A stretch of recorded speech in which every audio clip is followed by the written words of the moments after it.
Comme vous le voyez, je suis en plein chantier, j'ai plein de choses à ranger et vraiment pas assez de rangement. Le rangement, ce n'est pas le fort d'Agathe. Mais aujourd'hui, cette jeune graphiste de 23 ans a décidé de faire place nette dans son appartement. J'aimerais bien utiliser cet espace qui est pas tellement utilisé pour le moment pour en faire une bibliothèque. Agathe a décidé de fabriquer elle-même la bibliothèque de ses rêves. En grande fan de jeux vidéo, elle s'est inspirée d'un classique du genre. Alors dans le fameux jeu de notre enfance, il y avait 5 blocs différents. Une espèce de rectangle, le carré, un bloc qui ressemblait un peu à ça, et le célèbre Z. Je vais partir du fait que je voudrais mettre ma télé dans ce bloc-là. Alors ma vieille télé,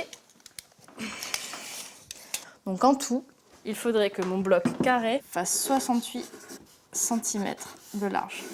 En reproduisant les éléments de ce jeu de briques, Agathe va se construire une bibliothèque modulable à l'envie.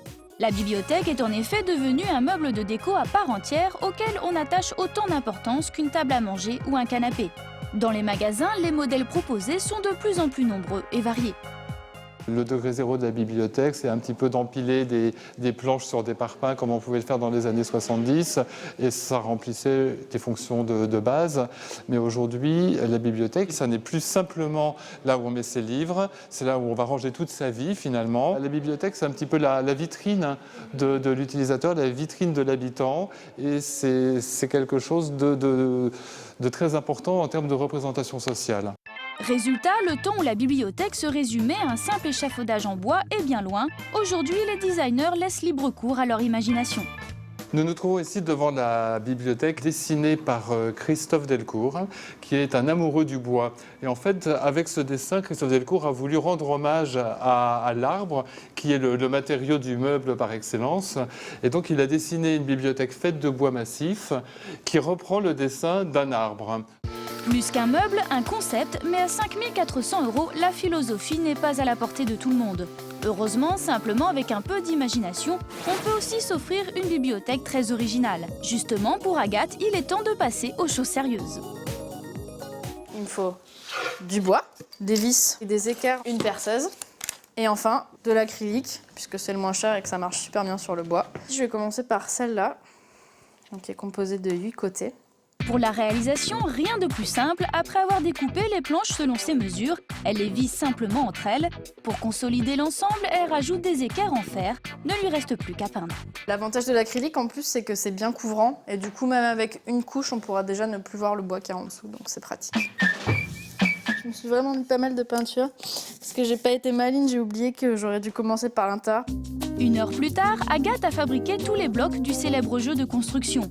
Pour avoir enfin sa bibliothèque, il ne lui reste donc qu'à jouer une partie.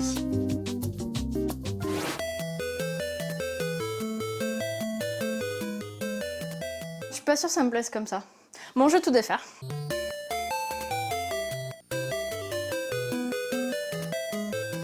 J'ai beaucoup moins d'espace perdu que tout à l'heure. Je pense que je vais le laisser comme ça. Partie gagnée pour Agathe, en une après-midi, elle s'est fabriquée une bibliothèque modulable unique en son genre, à moindre coût. J'en ai à peu près eu pour 140 €. Et j'ai pu choisir les couleurs, j'ai pu choisir les blocs, la disposition, enfin voilà. Je suis très contente du résultat. Mais pour ceux qui craindraient de se lancer seuls comme Agathe dans la construction d'une bibliothèque, le plus simple reste de suivre les conseils de professionnels. Vous terminez de coller les traverses sur la face 3 avec les petits morceaux de craft gommés à droite et à gauche de chaque traverse. Dans ce drôle d'atelier, on apprend à travailler le carton. Mais ici, on ne se contente pas de petits objets de déco. Nathalie, aidée de sa sœur jumelle, s'est ainsi attaquée à un projet beaucoup plus gros. J'ai choisi de faire une bibliothèque parce que je voulais fabriquer un gros meuble. On est arrivé en début de semaine avec un croquis, donc, qui représente exactement l'étagère que l'on souhaitait réaliser à l'atelier. Une bibliothèque en carton, il fallait oser. Un pari rendu possible grâce à une technique savante de construction.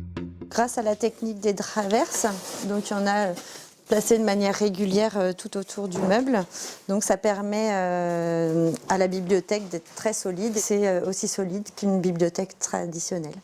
Grâce à cet enchevêtrement de planches de carton verticales et horizontales, la bibliothèque pourra en effet supporter entre 60 et 70 kg de livres.